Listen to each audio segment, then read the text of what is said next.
Sorry, we had some IT challenges on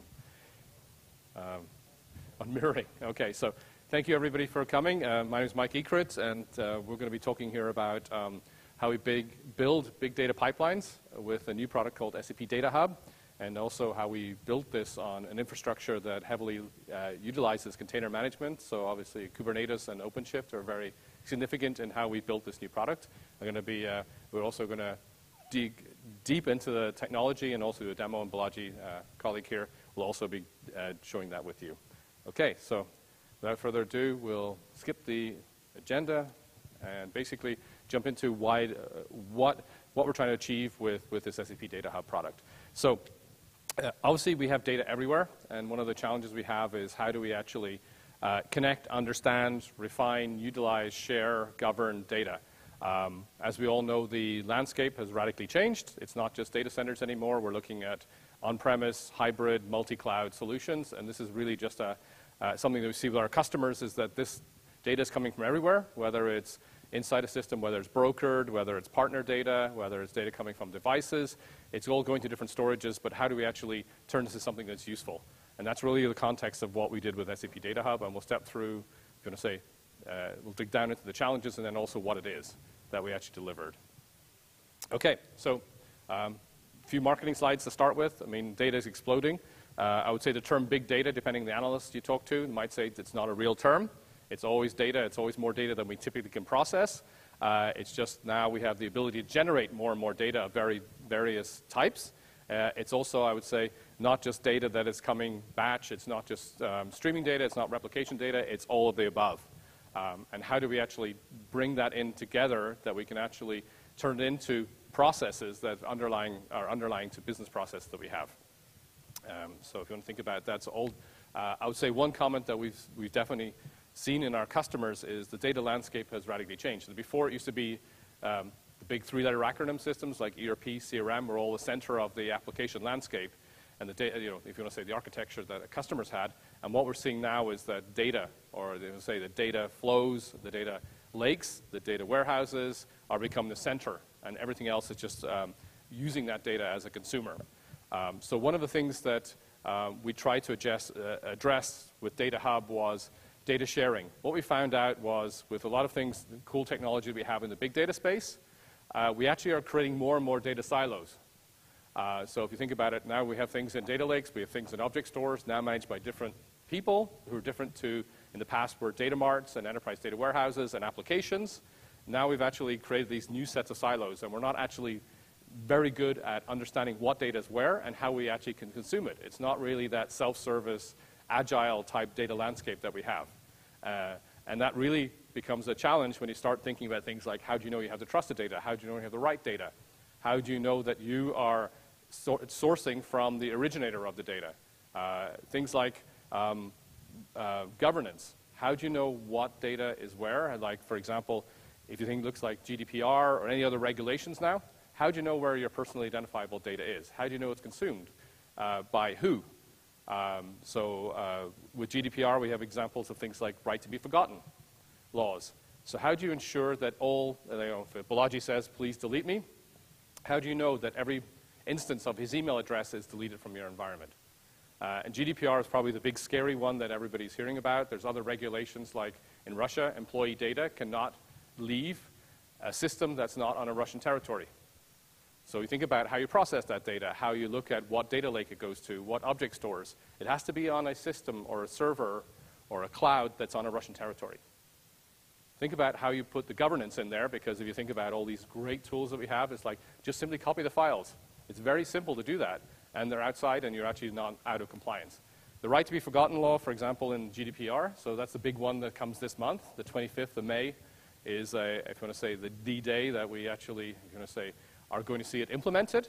The fines are astronomical. They're tens of millions of dollars, or 3% of global revenue for the company that's found in violation, per instance of violation. So if you think about that, all you need is about 30, 40 of those, and there's no revenue anymore. So you can imagine that's making it very much that people have to know exactly what is in their environment. Now, that doesn't mean you stop all the agile BI, the agile data science, and also the consumption of it. It's really about how do we do that. The other thing is in the middle here, we talk about pipelines. What we really want is that data flows and data processing becomes available to be consumed by other processes. So if one team builds a transform, or one team builds processing of data, how can another team, like the data scientist or another line of business or another part of a customer, take advantage of those data flows? So that's what we talk about pipelines. Pipelines also, when we talk here, is not just data flows like let's take raw data, let's harmonize it, enrich it, which is classic old ETL type processes. It's also how do I take data science and operationalize it? So how do I look at data streams, look at data in flight that goes over many systems, but each time I'm actually making decisions on the data?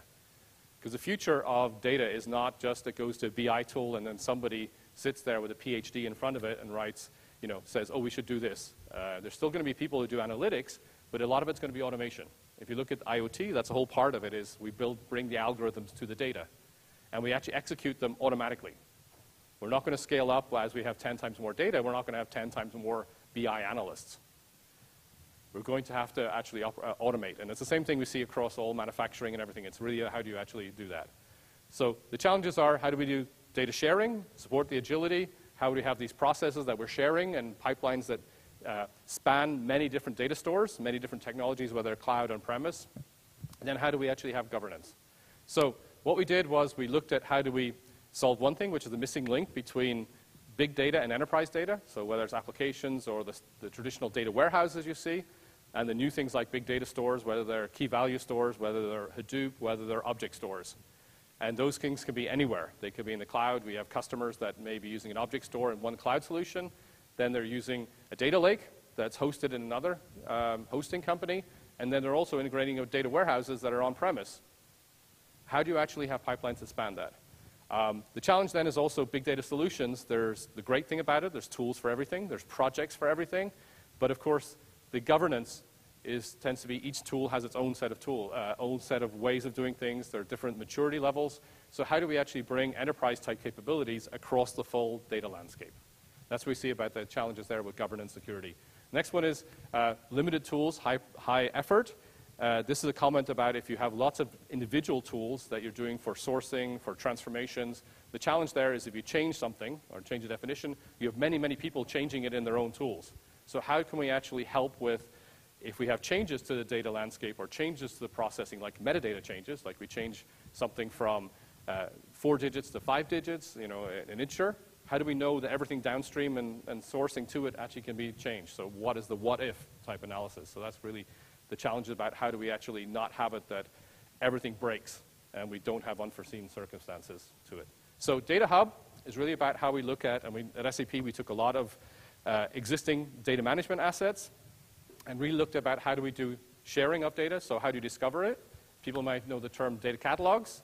Metadata catalogs, this is really what we're actually doing. We connect to the systems, we understand what all the metadata, all the data itself, we profile it, and then people can look at it and then say, I want to use this piece of data, I want to use that piece of data, this is the annotations, this is the business semantics that we have on top of it, and then also then say, from there we can now start doing tasks and operations to it and build pipelines.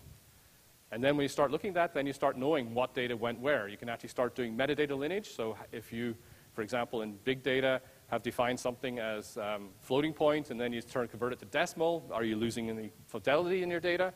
Those sort of things is where you look at the metadata.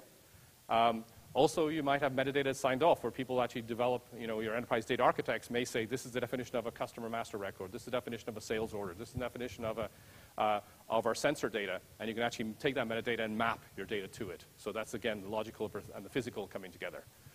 And then really about, the pipelines are about reuse. So how do we have that IT build things, your data analysts build new processes, new transforms, and how we bring that back into the process so people can reuse them.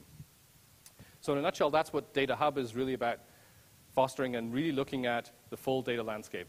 One way that we have, if you want to say, to explain Data Hub, because it sounds like it's everything, or it sounds like, depending if you know ETL, it sounds like ETL. If you're a data catalog or metadata management, it sounds like only that. Data Hub, I would say, and we use this analogy here, is like data traffic control. You don't need Data Hub if you just have 2 systems, just like you don't need air traffic control if you have 2 airports. You can just call and say, hey, there's a plane coming at 4 o'clock. It'll arrive at 5 o'clock. You don't need that.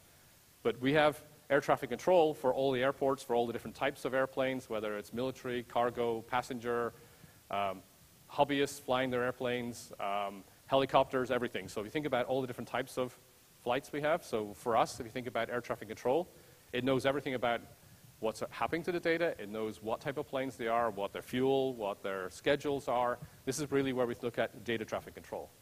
So it's really about that infrastructure that you have. We know all the things that are happening. We're not replacing what happens in individual systems or we think about individual airports.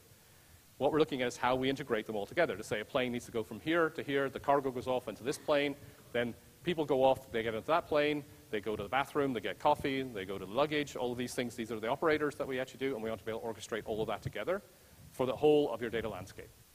And again, remember, it may not be the airports in America. They could be airports could be in Canada, they could be in China, and they could be managed by someone else. But we also have to integrate how we have data flows.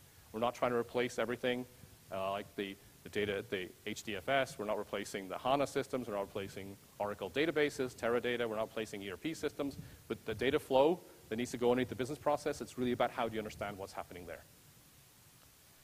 Okay, so this is kind of our boilerplate slides of how we actually look at Data Hub. So we have built a repository, and we used all the connectors that we have for years and years out of our EIM tools, our data integration tools. So we have to connect to all the data stores. So whether it's a data warehouse like a Teradata, a DB2 system, a SQL Server, Amazon EMR, we can connect to those. We read the metadata. We read and profile all the data. So you can see this data. You can see all the keys. You can see how it looks. The metadata is important because then you can then use that to then as a palette to be able to now do things with the data and build pipelines. And then, of course, you can imagine with that repository, we can start doing clever things like matching of metadata, make suggestions. We can build business user tools where they don't have to look at low-level IT. We can actually say you want to bring in a spreadsheet. It looks like a social security number. It looks like an address. How we can actually bring that together. So this is what we talk about, how we actually build these pipelines, and then we have the full orchestration about how you run those pipelines. Now, why that gets really interesting because when we talk about execution of pipelines, that's really where we're looking at now going into Kubernetes, Docker, where we're actually provisioning, and we use concepts like serverless computing to actually do that. And we're going to go and spend a lot of time talking about that part of it. So, apologies for that. Okay, so Data Hub, as you can see on the left side, we have enterprise-type systems, so enterprise applications. They could be SAP's ERP system. They could be SuccessFactors, Salesforce, any of the cloud applications. We have obviously our data warehouses, like things like BW, our HANA systems. And on the right side, we have all things like Hadoop, cloud storages, machine learning, cloud solutions, or it could be people building R, it could be people using TensorFlow. These are types of functions that we actually want to bring together because data has to go to TensorFlow to actually execute the machine learning algorithm.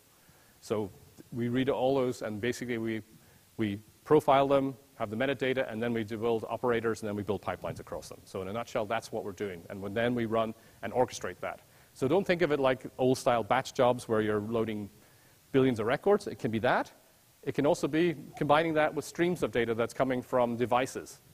And how do you mix those together? Because in the past, you tended to build just an ETL process or just a replication data. So if changes in one database, they go to another database.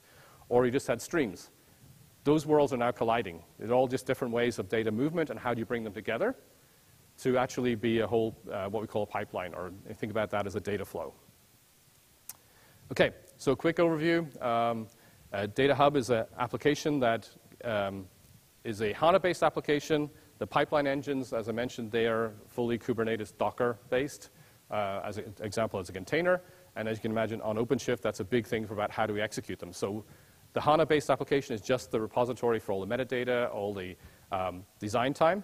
But when we execute, we're dynamically spinning up Kubernetes containers to do this. So you have a lot of control about how much memory, how much CPU, and how much data bursting, for example, how much servers you want to do it.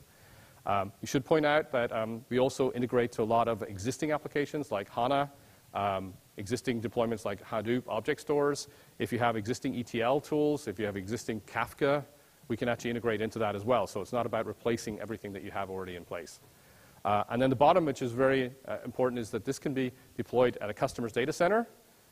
It can also be deployed in public clouds like Amazon, Google, Azure, using their Kubernetes infrastructure. or it could be any hosting company that's actually deploying it. So it could be the Virtustreams, T-Systems, whatever, where they're deploying it.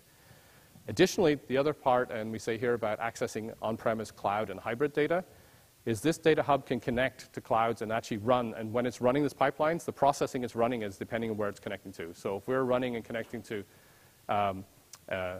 Google, we're using their Kubernetes infrastructure. But it could be Data Hub is deployed in the customer's data center and actually reaching out and executing and saying, provision me a container, execute this, here's the data, and execute this TensorFlow algorithm. And then the next step is bringing the flow of the data back on-premise and then doing something in on-premise. We're actually using containers on-premise. So this is about how we span those different infrastructures, because in the past it tended to be you handed off the data and then they did something with it. And it was very much blind and also not very tightly integrated from the whole data flow perspective. Okay, so we'll dig into the architecture, and this is where I'm sure a lot of you want to hear more and more on the technology. So Data Hub, as I mentioned, is an application built on HANA as a database. So we're just using it like you would use any database, storing all of our metadata, our design time, our configuration, our statistics. When we execute pipelines, we're actually executing it based on a Vora engine. Vora, if you know, is our distributed compute engine. We've actually built a pipeline engine into it. It uses these serverless compute infrastructure. Basically, when we have a pipeline, you're saying how much memory and CPU you want. We provision the container. It says, you know, which version, like example, if you're running Python, this version of Python. If you're running TensorFlow, this version of TensorFlow. So we can get very creative on the different versions of software that we want to run in each of the containers. And the containers just exist for the time it's going to run that container. So example, if you say, I just need to run it, here's the data, run the machine learning algorithm, then give the results into the next part of the pipeline, then the container is dropped. So this is why it's serverless compute. It's really that compute on demand, and also allows us to do things like burst computing, also to say parts of it could just be the on-premise, but also could be connecting to another infrastructure to say, run it over there. And we see customers doing this all the time, where they actually have a microservice type architecture where they start saying, I started on-premise, now I want to use cloud compute. And I can use it for part of it, like my machine learning algorithms. We've seen customers saying, for example, I use TensorFlow on-premise. Now I want to use, for some of the algorithms, I use TensorFlow running in Google's cloud platform. So you can imagine it's very, very flexible in how we do this. And that's really, if we see that purple one, and Balaji will step you through showing how this actually runs. Additionally, we have these connected systems that we can connect to other replication technologies, other data warehouses, and we have the bottom right, which is basically we can connect to API hubs to be able to call them as part of tasks. So the example is if you've built code and you just want it to be an API call, we can actually call that as part of the pipeline itself. So what's very key to us is this was the first infrastructure at SAP that was an application built from the ground up on Kubernetes.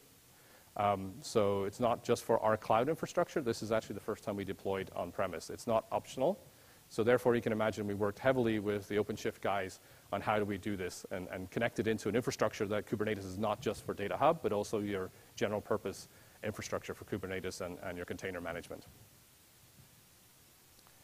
Okay, so just a couple of screenshots to give an example. The demo, Balaji will go into in more detail.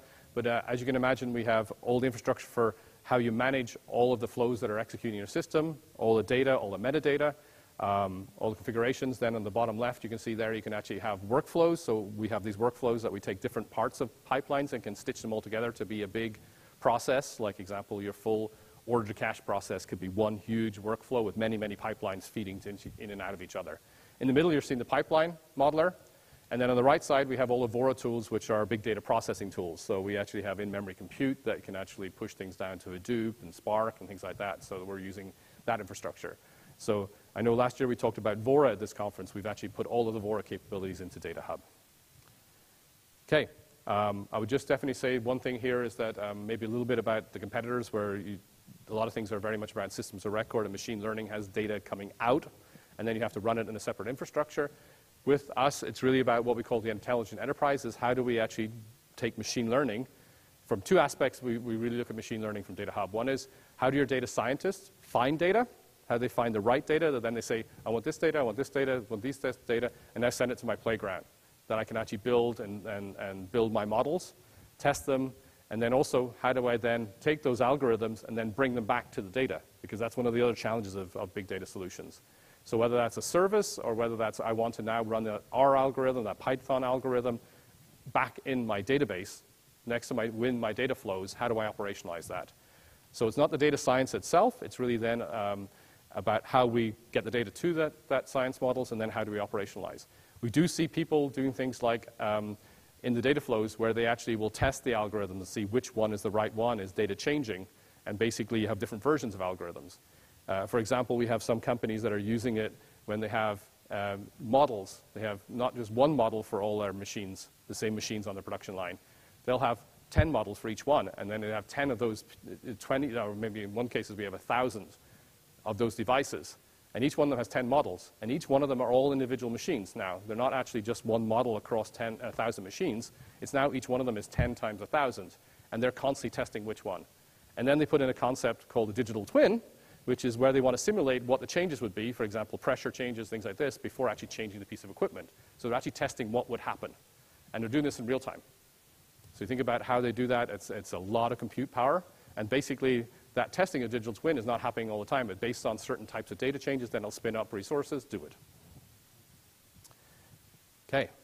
And then just want to make a comment. You'll hear something about SAP Leonardo from SAP. This is an overarching strategy that we have about how do we bring latest technologies like machine learning, blockchain. The big data block is all about Data Hub. So if you hear this from SAP, this is really what we're talking about. So Data Hub, about how do we actually get the data infrastructure in order so you can start taking advantage of things like advanced analytics, IoT, intelligent data. This is just a slide here to talk about that we have machine learning foundations with Leonardo. We have predictive analysis. All of these basically are integrated with Data Hub, that you can actually source data from Data Hub and then deploy your algorithms to actually execute from operators. And this will become a little bit more clear in a second when we go into the use cases. So use cases, we see big data warehousing use cases. We see EIM compliance, as I mentioned, GDPR, things like that. And then IoT is one of those use cases where we're seeing IoT now is not separate to the enterprise applications. Data needs to flow from enterprise applications to make decisions in the data lake. We're now using the data lake to really make decisions. It doesn't have to wait to get to an ERP system. We're actually making decisions, and all data has to flow all bi-directional, if you want to think about it. That's really about the data flows that have to happen. Okay, so I'll hand over to Balaji now, and you can talk about Docker. We'll talk about Kubernetes and OpenShift. Thank you, Mike. So I think I'm going to touch upon Docker and Kubernetes and quickly jump into the demo, because I think folks might want to, we started a little bit late. So like Mike mentioned, Data Hub is one of the first solutions within SAP where we really leverage this container-based approach. And it was kind of a radical shift for our development teams to kind of understand what this change means. And like what you guys can see here, there's an evolution that's happening in terms of how we are leveraging the hardware resources, whether it's compute, whether it's storage. And we've come through several different kind of iterations, right? And what you see is SAP has been taking advantage of all these different kind of technologies and innovations that's happening. And most recently, the Docker and the Kubernetes as part of the cloud-native foundation. So we package Data Hub as a container, so we leverage Docker containers for this. We package the Data Hub backend as a Docker container, and then make it available for Kubernetes to manage the containers in terms of being able to dynamically scale the containers up and down depending on the number of compute resources you need. We have those many pods that are spawned automatically as that pipeline is being generated and as that pipeline is being run. And once the pipeline is completed, automatically it goes back to its original state so that you're kind of saving on the compute resources that you're using. And this becomes a lot more important, especially as more and more customers migrate from on-prem to cloud. And that's what we are seeing happening at SAP. So there is a mix of on-prem, hybrid, and cloud. And what we are building today is something that's going to work for the next 5-10 years in terms of leveraging these latest innovations. A little bit more information about the advantages that you have when you compare the different kinds of architectures, starting from the bare metal to virtualization, and the latest one with Docker containers. And as we mentioned, Vora and the Data Hub backend components are fully Docker containers, and they are executed using the Kubernetes environment. So what is Kubernetes? I'm sure the administrators, the system administrators here are pretty familiar with this, but this is something that Google introduced to open source in 2014, and there's a lot of traction around this component in terms of being able to manage the containers. And we're working closely with Red Hat in kind of leveraging OpenShift, and we also have the cloud vendors, whether it's AWS or Azure or GCP, we support their local versions of containers as well in terms of being able to apply our software, apply the Data Hub software to run not just in on-prem installs, but also on cloud environments. So how is Data Hub leverage Kubernetes? We start with something called the product availability matrix. So this is something that you should be familiar with if you're working in an SAP environment. This shows what are the supported metrics in terms of what operating systems do we support from an OpenShift standpoint and also from a Docker container standpoint. So it's not just the Kubernetes operating system, but also the Docker container operating system. So definitely recommend all of you to take a look at the PAM before you start your project or before you recommend a project for your customer. And in terms of Red Hat and SAP, there's been a long-standing partnership between the two. I'm not going to go into the details, but this is just another layer where, as Red Hat introduced OpenShift, we immediately started embracing that. Our developers started working with the OpenShift developers to ensure that we leverage the latest innovations from OpenShift standpoint. So this is just a screenshot of the pipeline modeler, but I'm going to quickly switch and show you the demo. Yeah, I have a combination of recorded demo and live demo. So what I want to start with is recording. Oops, not this.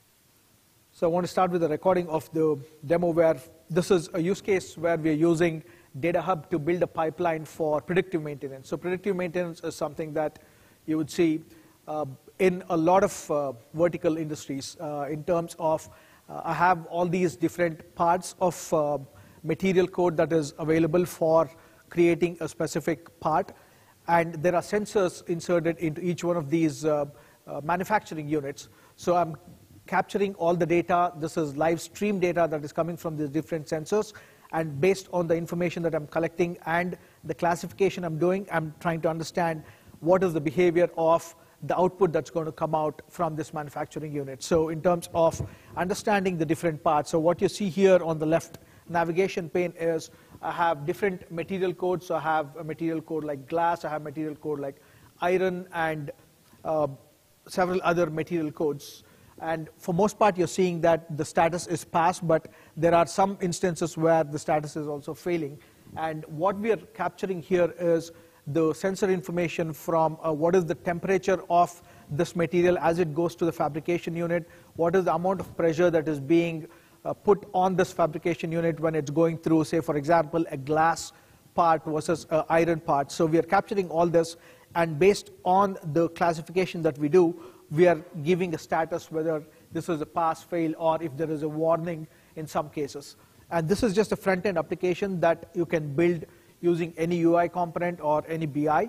But the key of how this works is once we go into the backend where I'm trying to understand what are the different data points that are being captured and what is the classification algorithm. Mike talked about machine learning and artificial intelligence. We are able to enable applying these machine learning algorithms as part of a pipeline. And that's what you will see when we look at the pipeline modeler, which is one of the UIs that we provide for building these data pipelines. I just want to make sure that we have a good Wi-Fi connection. So what you're seeing here is the Data Hub pipeline modeler. And what you see here is on the left side you have, let me just move the browser a little bit. So on the left side here you have different components called graphs, operators, and a repository. So typically what we provide from a Data Hub standpoint is a whole bunch of operators, which is connectivities that are available out of the box for customers to be able to build a data pipeline. So this connectivity could be I'm streaming data using something like a message broker like Kafka, or I'm loading the data from a cloud source like AWS S3 or Google Storage, and executing some kind of algorithm, whether it is a Python algorithm or a R function, being able to execute those and store the output of that in various storages, whether it's Hadoop data lakes or it is in cloud storages. We can build these pipelines, and that's what we provide as part of these operators. So we provide around 200 plus operators, which is basically being able to connect to any different data source. And we also have connectivity to our own SAP systems like SAP HANA. Apart from that, as I mentioned, the Kafka connectors for Kafka message broker, or MQTT, which is another message broker, and other ones like if you want to connect to cloud data storages, Azure Data Lake, or Google Cloud Service. So we have connectivity for all those different things. Apart from that, we also have a lot of partners building their own connectors, and for that they leverage this open API client. So one example is if you have your own kind of service where you're generating data or you're working with data, you're processing the data, you can expose that as a REST API interface, and then you can leverage this open API connector to apply that specific function or apply that specific data into a pipeline. And typically you use these operators and create a pipeline. So what you're seeing here is an example pipeline, and I want to go to the pipeline that I was showing in the UI. So this is the predictive quality. Oops. Okay, maybe I have a login thing. Let me see. It's always good to.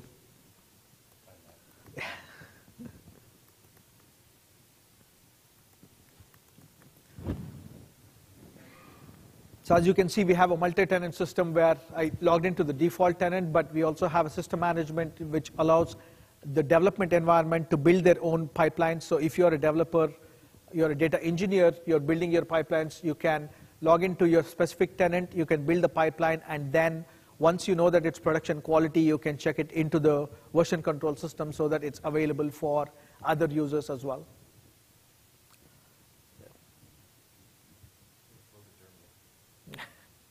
Yeah, so probably the Wi-Fi is not very favorable, but anyway, so let me, yeah, that's why I had this backup. But you should also add that you can bring your own code.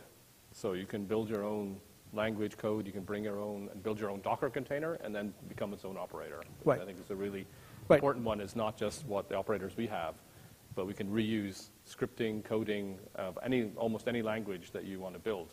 As long as you can build it to a container, then we can actually plug it into an operator and then plug it into a pipeline, which I think is important for the developers in the audience. For the partners and developers, yeah, you can customize it. So this is the pipeline that I wanted to show where we're extracting the features. So here I'm capturing the images of the items that are being fabricated from the unit, and I'm capturing images of that particular material code to understand whether the output was a pass or a fail, depending on, one, the classification that we have done using machine learning algorithms on the image itself. So this is image classification. So we have capabilities like audio, video classification, and image classification that can be executed using a data pipeline, and combine that with the ERP information that is available in a SAP system. So in this case, we are mashing up the data that is coming from a SAP system and a non-SAP system, where we are combining the images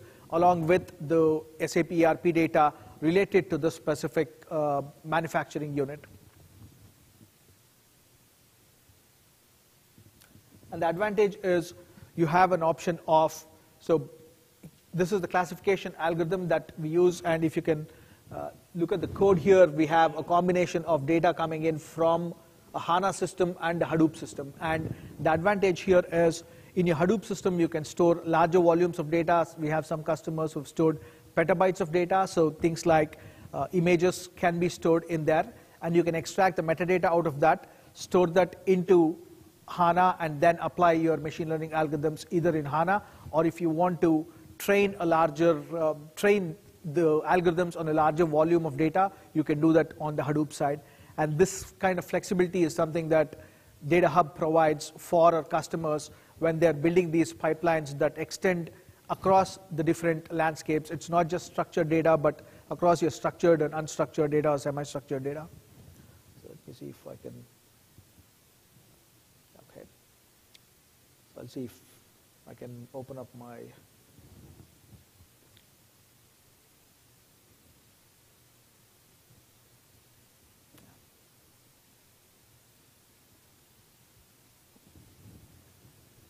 all right, yeah. So what you see here is I have my operators, and here, for example, I can generate random data, but typically in this example, we were bringing in data from a IoT sensor, so it was streaming data, which is getting passed to a Python operator. So here, I can select the operator, and I can look at what code is being executed. So for example, I'm using some operators like the NumPy, which is a pretty popular algorithm that's used in Python. So the idea here is you can type code. So for developers who are pretty familiar with programming, you can type your own code and apply it to the pipeline, or you can just drag and drop operators and make it available for execution in your data pipeline.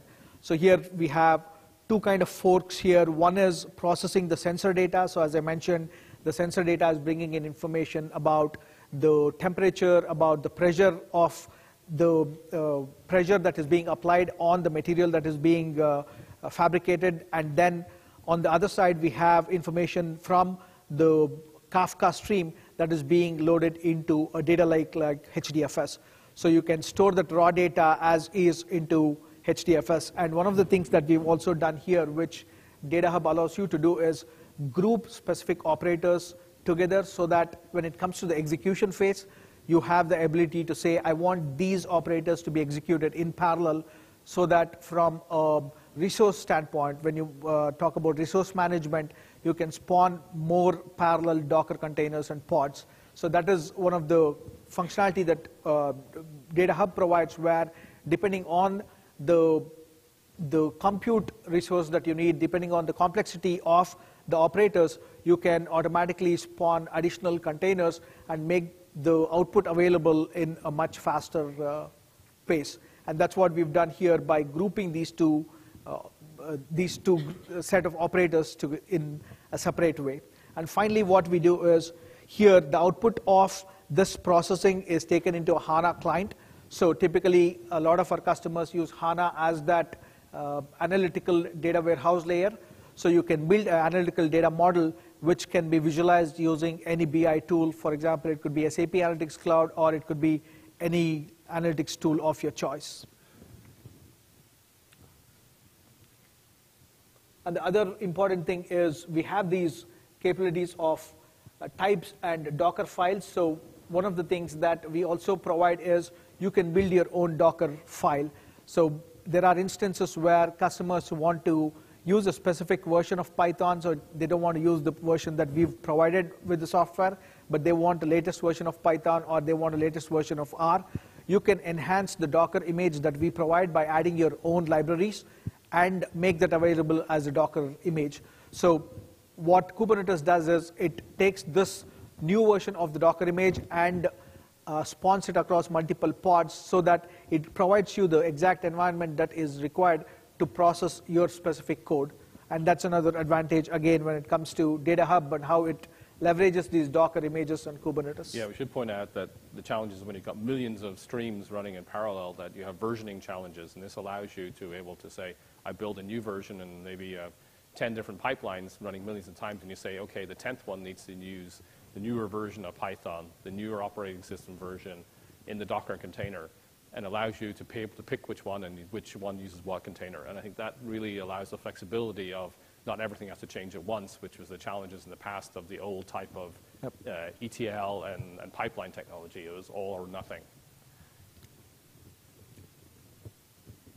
Yeah, so this is the environment that we used for the demo. So basically, we had data streaming in from Kafka, and we had the image data, as I was mentioning, stored in Hadoop HDFS. And we had the ERP data, which is stored in a SAP S4 system. All this is being orchestrated through the SAP Data Hub environment, which is leveraging some of the components in HANA to build that UI layer, and also store the metadata information. This entire environment is run on Red Hat OpenShift using Kubernetes and Docker. And the UI that we built was a custom HTML5 UI. So lastly, I just want to share some of the resources. So if you're interested in learning more about SAP Data Hub, there are several resources. You can just do a Google search on Data Hub Developer Edition. So we have a sandbox environment that can be downloaded onto your local PC, whether it's a Mac or a Windows PC. You can run that on your laptop, and we also provide exercise documents where you can go through a specific scenario where we again talk about the sensor data, and it kind of gives you a way of how you learn through this, understanding this software. Apart from that, with the latest version of Data Hub, we also introduced a cloud-based trial, which is available on GCP. So if you have a Google account, you can log into this. You don't have to use your local laptop. You can just use a browser, and you can go through the trial of the Data Hub 1.3 version as well. We also have a LinkedIn group and a YouTube channel. We have a lot of videos on the different aspects, starting from the positioning all the way to how do you implement it, how do you use the different features. So definitely encourage you guys to take a look at that. With that, I'm going to, we have... I think any questions that people have, we also should say we have a booth down on the show floor. Yep. That you can come and see other demos where we show other types of big data warehousing. I would say we are showing also some of the other IoT scenarios. I would say also the biggest point here is that it's a big switch from SAP to go from very much dedicated servers for processing, which if you think of the old data warehouses, the old ERP systems, to really look at serverless computing and how do we connect into an OpenShift environment with Kubernetes, and about how it becomes another resource that you can manage, and look at not just dedicated resources that are just for ETL, just for replication, just for transformations of data across all the silos of those individual products, but how do we actually bring them together that you can actually do the whole, take advantage of the whole serverless compute, the whole server farm concept with, that we get with the Red Hat integration.